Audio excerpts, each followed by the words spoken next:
Okay, so childhood hunger as a concept to start this. For a person, or you don't really know, but I hope to God for a person like you and I, and everyone that doesn't experience childhood hunger, or is experiencing it right now. It's something that's like, but not enough, and it's not something that's like out to the world. It's like it's looked upon, but not enough. Yeah, you're right. And like, it's not. It's just like people don't really care for it because obviously there's other problems occurring in like America and like other places as well. Speaking of hunger, though, like, what type of hunger are we talking about? Because like obviously we're not just talking about like going to bed hungry just because you didn't have like a snack. We're talking about like something much like bigger. Starvation. Almost, like, nearly. Almost, like having like how many meals a day? Like 1 or 2, like at most. And that's like very simple meals. And now we're gonna talk about like in America. This is a problem because like in America, there's like really no excuse to have this because it's a big problem in America, but people don't even know that. But it is still a problem in America, and there's no excuse for it because America is it's a thriving country. It's very economically like stable. So there's really no excuse for that, especially in America. I wouldn't say people. Let me think. You said something about like people not knowing about this. I would say like people are just not as informed of it. So, when it comes to, and by the way, I wouldn't say that America is like economically stable, but that's a different topic. All right. Just because of the huge debt we're in right now, with like in the trillions, but it's a more rich country. That's what I'm trying to say. It's a more rich country than other countries, like for example, like in the Middle East, where they're like the countries are suffering right now, majorly. You know, we're not suffering that much. We're a more rich country than other countries in the world. So places especially like Africa, even though this is not really part of the topic, like that over there, they're like nearly like starving to death every day, and they don't have any water or food. So exactly. It's like some places help, but it's just we're being selfish, just staying in. But even if we're staying in and being selfish, there are kids to this day who are barely eating. As a person like myself, to be honest, I don't get that hungry that often. For people. Oh yeah, like, I know what you mean. Like sometimes, like in a day, like if I'm doing something that just distracts me from everything, I'll literally forget to eat. It's weird.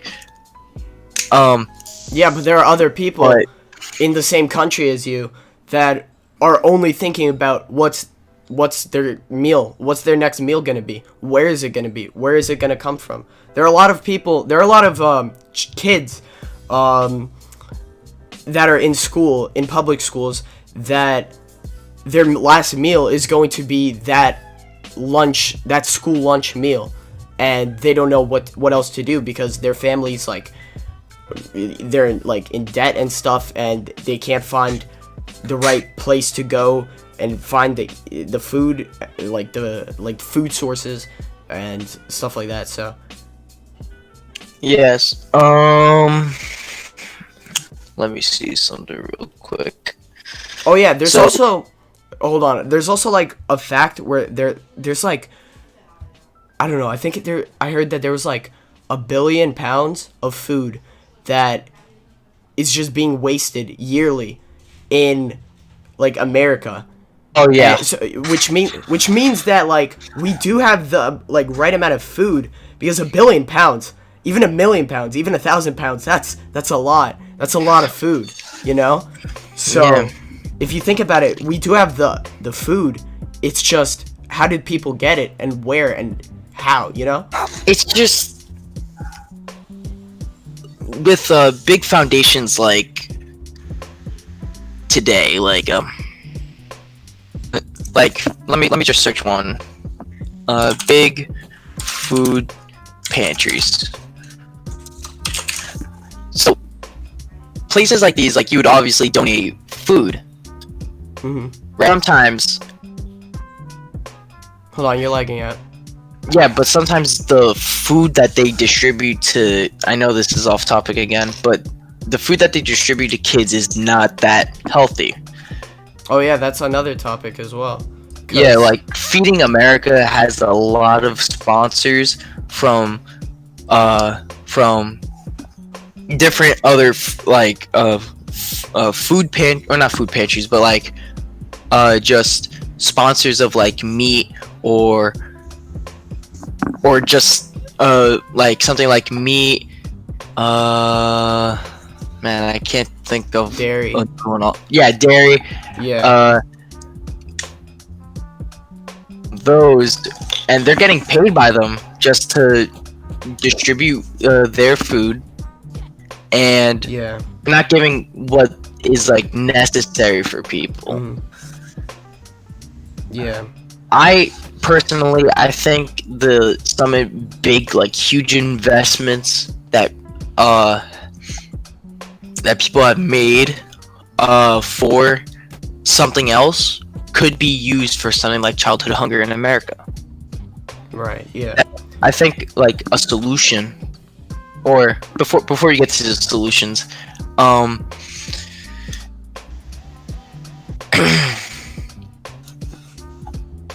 everything starts on a peanut scale, right? The first thing you need in the morning is food. So children eating will lead them to a successful life and a bright future, but unfortunately not all children have the chance of getting food. Yeah, that's true. Okay, I have a question. But Wait, you lagged out. Did you say something just now? say go ahead. Oh, okay. So, I have a question for childhood hunger in America. Why do you think it's so hard to solve this issue here in America? Because obviously there are other places, other countries in the world where the reason why, or like one of the biggest reasons why they can't solve this problem is because they don't have the amount, they don't have the right amount of food, they don't have the right amount of money to support all of this growth of food and other things. So why do you think it's so hard to solve this issue here in America with like this, you know, because America's a pretty rich country? Yeah, like you said earlier, food is being wasted. Some food that like is just wasted, and like there was literally no point in a person to buy that food for either their children, for themselves. Yeah. Like, it's terrible. Yeah. And some foods sometimes aren't enough, not in proportion size, but they're Too much as well. much as well. But their expiration date, sometimes it's like right next to the day Yeah. that they. Yeah. I'm confused as to why they would just leave. They would just leave food almost expire, still out for the people, and that's where, you know, shops make their own money as well, because they just think that it's the same day not the same day, but they think it's like the same length of time to eat all the food in proportion ways, but they don't. And what I think a solution would be is that if food that was Wait, can you repeat about what you just said? Because you like that. Yeah, a solution would be is that they would take food that would either expire a week or two, at most a week or two before it fully expires. They would give it to all these food pantries and immediately get it to the people. Yeah, I was actually thinking the same thing. I wouldn't say 2 weeks, because 2 weeks is actually like a good amount of time. So like if you just buy like a bag of strawberries, like you could still use all those strawberries in 2 weeks time, but I think like a week, or obviously like, yeah, I'd say a week is good because it gives time to actually give out the food to pantries and people that actually need it and want it, and it also gives time for the people to receive it and actually eat it. And I actually think that's a good idea, just to cut down, because what do they do when the food expires? They just throw it out, right? Most of the time, that's what happens, and it's horrible because it just gets wasted if people don't buy it. So instead of just throwing it out, you could bring it to use to people that actually need it more than others, you know? Yeah, and another thing that I was reading about is that reason why childhood hunger in America has been majorly affected was because of the rising price of food itself. Oh, yeah. I see what you mean. It was just recent, like last year. A dozen of eggs now cost 50 cents more than it was last year. To us, right now, it may not seem like a lot. Who are in huge debts and terrible financial crises, whatever.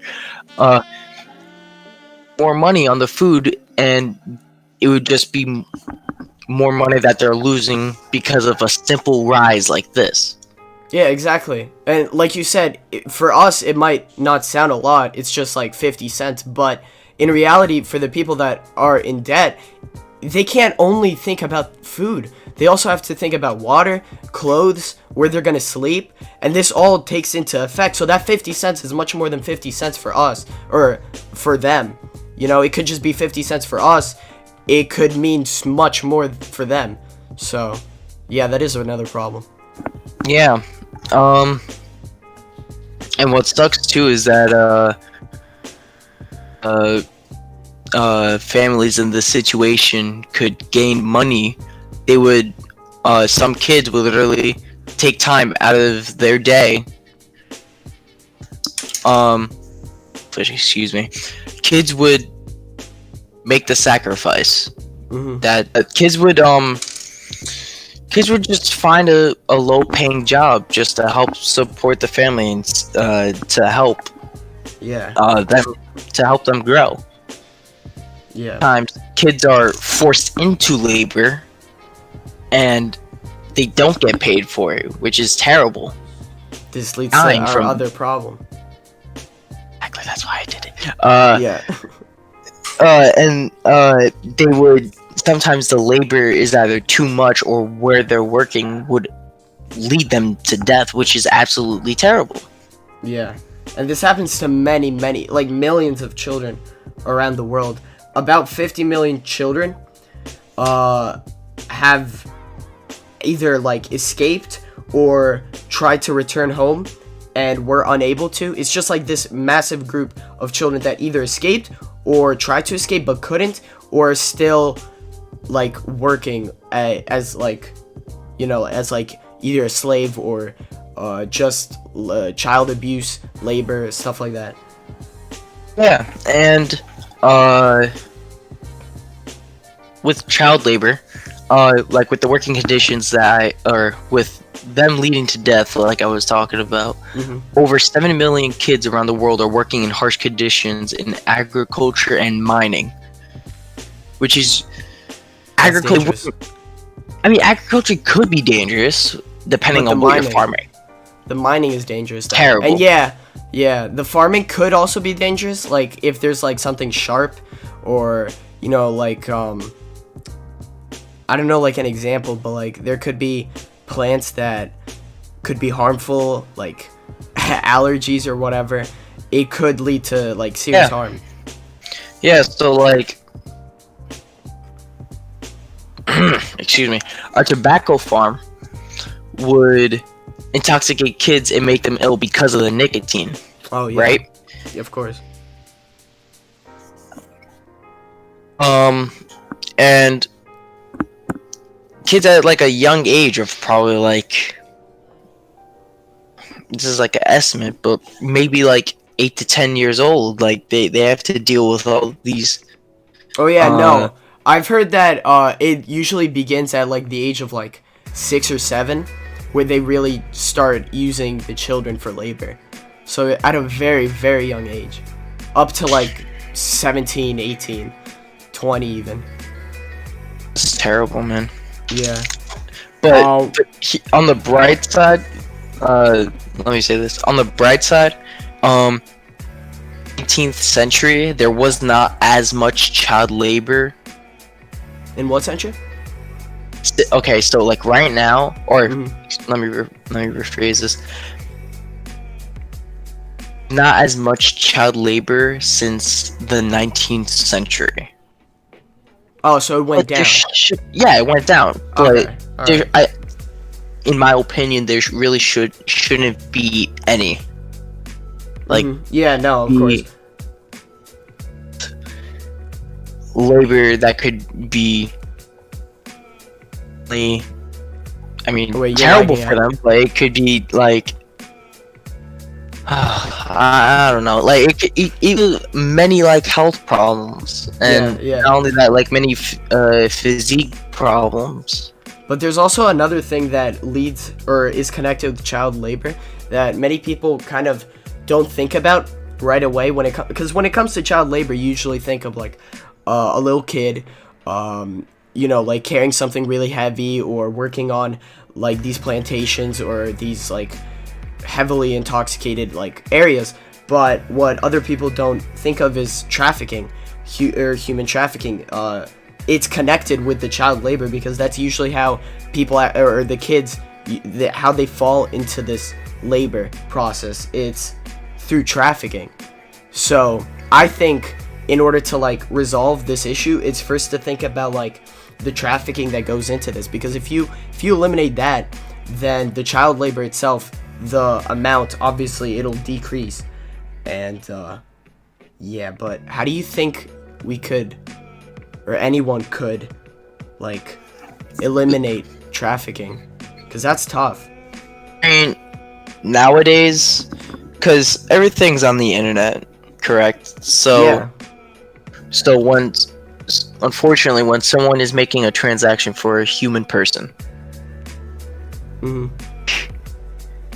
oh my god, now like deep web is involved, and like secret like private messages are involved. Even sometimes the FBI or CIA can't even get to it, and sometimes they can just do it open, like what's that phrase where you do something in the like wide open meaning. They would in the like public. Random code words, like they could literally say, oh, when's the package coming in, and they could be talking about something that is completely off topic besides a package. It's hard to track when someone doing an action like that, but that is a main source of because they're forced to work for whoever they're captured by. Right. It's also harder to solve this issue because it happens more like outside of America. And I'm not saying that America's like innocent or anything, because it's far from being innocent. That probably happens very often, too often in America, but it also happens way more in other countries in like Europe, Asia, Middle East, these other countries, other continents. For example, child labor in Italy, I know this is old, 1930 was reduced to 5%. That number 3 decades later. They never hit 5%. So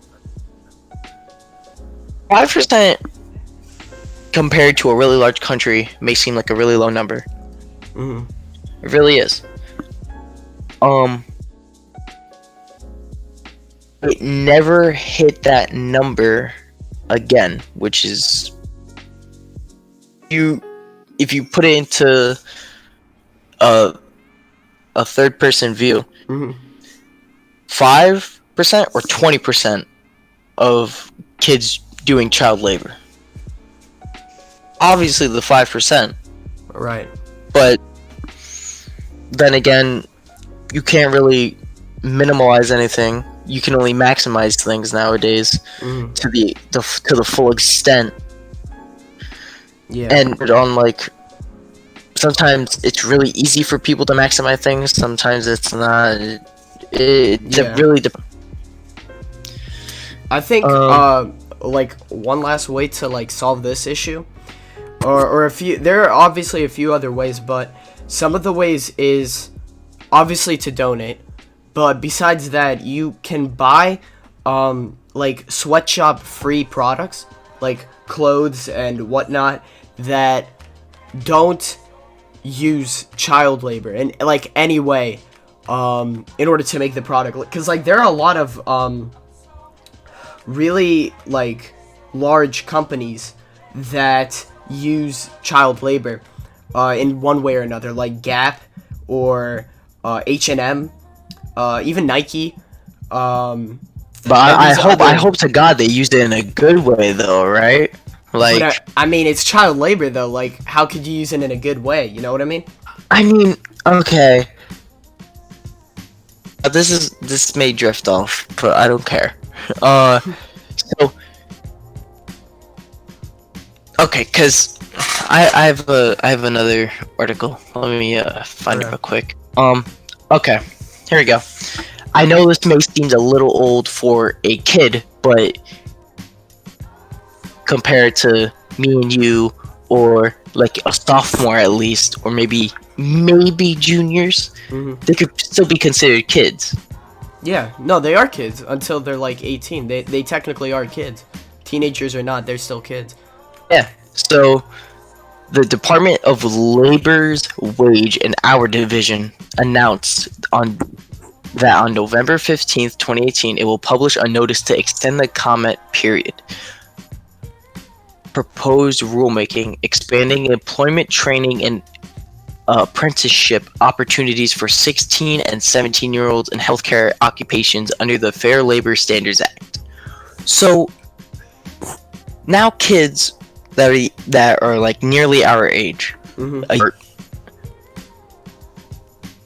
this could be.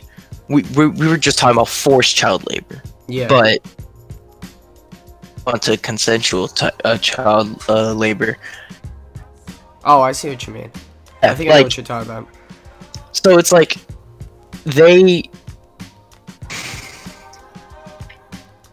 doing this because they want to do this, right? So What? and is The- like those wait, the companies like kids? H&M. Say that again.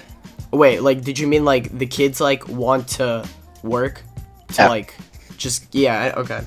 And so like when you say like like big companies like Gap, H&M, Nike, I hope those three companies or those types of companies are not child labor. I'm pretty sure there are kids that work in like stores,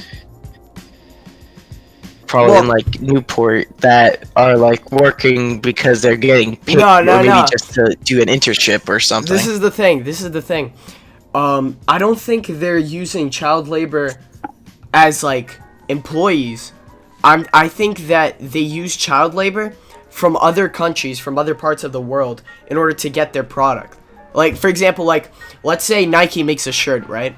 I'm not saying that like the employee that actually works at Nike is like abused or whatever. I'm saying that the way that they made the shirt, the products, the materials, and actually like making of the shirt, that could have been connected with child labor. So like children, So you're talking about like the yeah, source of like the material they used for the shirt. stuff like that. Yeah, like so like I'm saying like let's say Nike made this new shirt and they made like 10 kids or 20 kids make these shirts in other parts of the world for like very little pay or no pay, stuff like that's what I mean. Okay. Yeah. Yeah, I see what you mean. But I that mean- does make sense now though, doesn't it? A little bit. I mean, it makes more sense than like a Newport Mall employee, you know what I mean? That makes more sense. Yeah. And I'm not saying like it makes sense as in like it's like an okay thing what they're doing. I'm not saying that. I'm saying that like it just makes more sense for the company to do that because they probably don't have to pay the kids anything. So as a business thing, they might see it as a good thing to use this child labor, but obviously it's not. Yeah. I had one more point I was gonna make, but I forgot. So yeah, running back from consensual child labor, back to forced child labor. When a child is forced to work in a very bad environment or any type of environment where they're forced to work, everything is taken away from them. Families, Right, yeah. their health and education, live in a life of poverty, which absolutely no one wants to live in. So there's child labor in if you look at it in a different way, there's two ways it could occur. Whether someone is doing consensually or someone is being forced to. So yes, Wait, say that again? Figured out the problem. So yes, there could be kids working for just a low paying job, like minimum wage or even lower. I'm talking maybe minimum wage or up. Like they would work for that money for themselves, right? Yeah. Also forced child labor, which would probably little to no pay, and more harsh conditions that they're living in. And I have a question, because you talking about donation that you can make where you buy clothes that are not 100% child labor. Yeah. Labor, I'm confused on that. Yeah. Could you explain more on that? What I meant by that was you could buy these you don't have to donate. You could buy. Well, obviously you could donate if you have spare clothes. That will obviously help a lot because people don't have to. You're not forcing another kid, or you're not forcing another person to buy the clothes, obviously. But what I was saying was you could buy sweatshop free products, and you know what sweatshops are, right? They're basically like I don't want to say plantations, but they're these factories where usually children, they work at you know what I mean. But what I was saying was you could buy these products that are specifically made to get rid of that. They made that product without using any type of child labor, and that's 100% guaranteed, basically. So it could be handmade by somebody else who wants to help get rid of this problem. Because in order to get rid of this problem, the companies, the factories in the other countries in the world that have these use child labor, in order for them to not keep on using this child labor, they have to stop making profit. Obviously, they wouldn't continue using this if it wouldn't be for profit. And the way that they make profit is they use children, so that means that they don't have to work. The children work. They use them. They literally use them for hours and hours with very little food, very little water, almost to nothing pay. Usually no pay at all. So it obviously they make a profit, and they get the money from other companies like Nike, like H&M. That's what I was talking about before. But so you're saying that these in not industries, I don't know what you would donation foundations, I don't know, these companies are bad.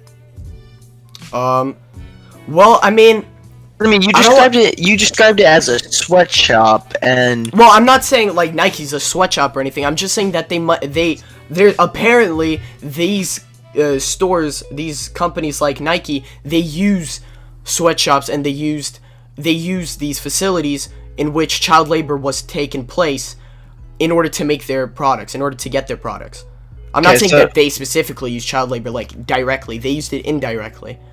All right, just to double check, because you said sweatshops, and sweatshops are like where manual are employed at like very low wages for long hours under poor conditions. So don't you think you could sort of you could make an easy connection to forced child labor and sweatshop basically.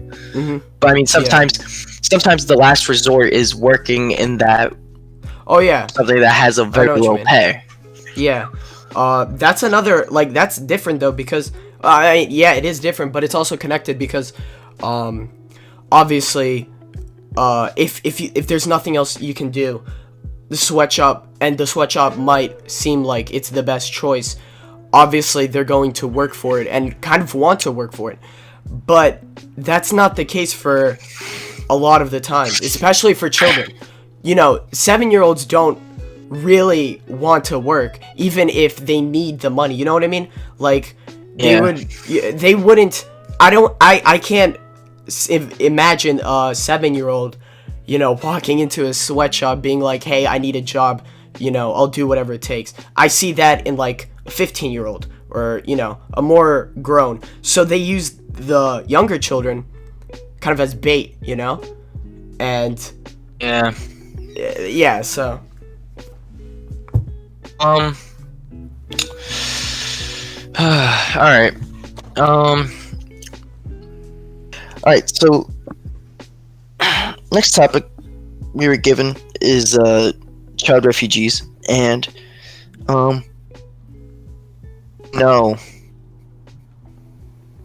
Well, I mean, sometimes there are stories of children getting out of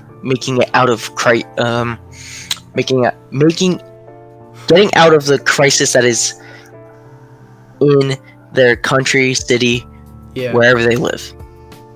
And in Syria, right?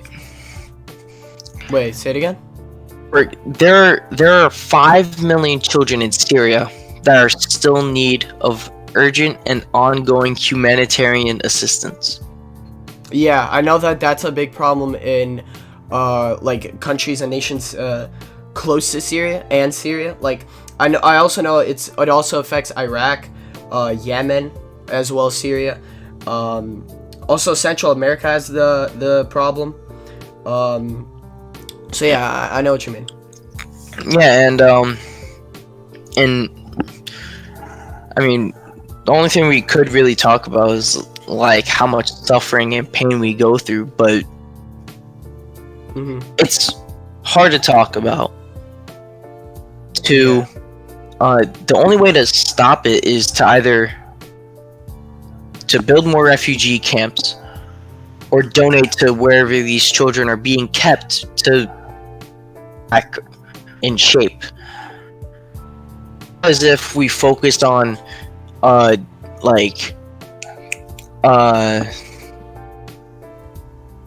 not sponsors, but like where we donate to too much instead of donate to building something that could like, if you put money towards a refugee camp, even though it may be a lot, you could still get to it. People that could donate $1, and then there are some people that could donate $10,000, right? Each dollar counts, though. Yeah, exactly. So you could have refugee camps in safe locations to help these children on their feet, stay healthy, have the correct foods they need. But then I have another question. I have a question to, like, not contradict it, but just to add on. What if there's like a surplus amount of like kids, or like, because like there's like too many just coming at the same time? Like, let's say we make a refugee camp or a few camps like in New York City. What if we just get like hundreds and hundreds of like kids that are just coming here, and we can't like we can't fit them all? It's just like impossible. I mean, okay, so that's like overpopulation, but that doesn't matter either, because that's not gonna happen until over a long time.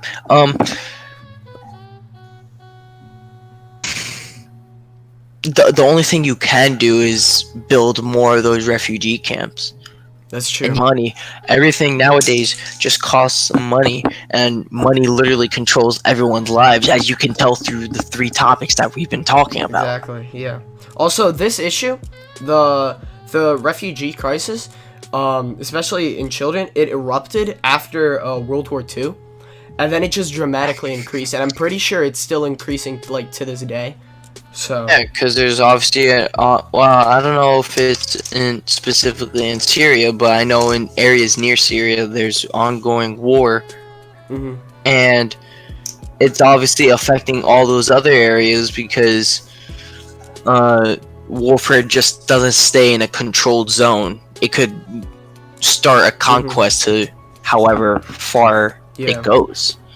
I feel like child refugee, it's kind of like a plague, because if it hits one place, like let's say Syria, right? It hit it hard, and it still is, but it also affects the places around it, because obviously like wars and stuff and battles, it doesn't just affect one place at one time. It spreads, and it spreads towards families and bloodlines and other things. So it's like a plague. It spreads. Yeah. And sometimes plagues, well, I don't know specifically, but plagues are. I don't know if we stopped any. Actually. Plagues, like, I may sound dumb right now, but I don't care. Like actual like diseases, like just stopped. I mean, I don't know if we actually fully controlled Ebola, but that's a different story. Oh yeah, no, we didn't. Oh, we didn't. So is it still going on, or is it like? Well, controlled, obviously though? it's much less, and there was it was just like, I mean, this is off topic, but it was just like a little like eruption in America, but then it was like, I think it went down. Like, I don't think there are any like recent cases or anything with Ebola in America. Yeah, which But is that doesn't mean that it's not in the world. It just means that it's not in America right now at this time. yeah. So yeah, you could say it's sort of like a plague. There would be refugee kids coming left and right because of the total amount that's been that it has been affecting. The thing about child refugee is, like, there are many times where only, like, let's say only the kid can go to America, for example.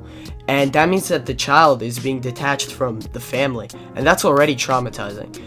If the child goes by himself, though, which does happen, how can the child by himself without anybody at a new like country, like, obviously, yeah, he gets aid from the camps and from hospitals and things like that, but at the end of the day, he's there at a new country, and he might grow a few years, but he'll still be like lost. That's also another problem. And that leads to orphanages. Yeah, exactly. For Orphanages. adoption and stuff. Yeah, put up for adoption. Well, that's actually one way you could help, though. Yeah, that's one way you could help. children. You could adopt a child. Just one, it makes a difference. And now, yeah, you sound like a society or whatever. So it's like through adopting a child, and you could help donate to the orphanages or orphan. Yeah, orphanages. And help them earn money, or not earn money, but get money so they could buy the supplies they need to help the children out. So our answers were not answers, just solutions to these huge problems. That Wait, what do you say? problem, like our solutions to to these problems are just big because no one would be committed to it. Yeah. It's just like probably help with in the beginning, but then never help with again. Yeah, so exactly. And the biggest problem is that's really true. But the problem is this can't, like, none of these issues can be stopped at just like throughout a day span or even a year span. Yeah, no, This it takes a long time, and that's A why very long people time. everyone wants everything done immediately. They don't And want that won't they don't want happen. to put time in Nobody's it, 'cause committed. they're not only that, they're afraid that if they put time and effort into something and it doesn't build up to what they wanted, they would literally just give up hope, and that's what Oh, people yeah. are afraid.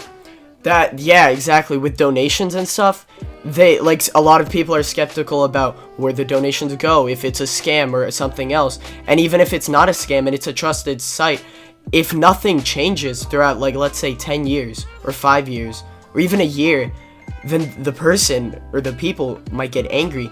They won't want to donate anymore. If they don't see a change, they think it's a waste of time. But that's not true.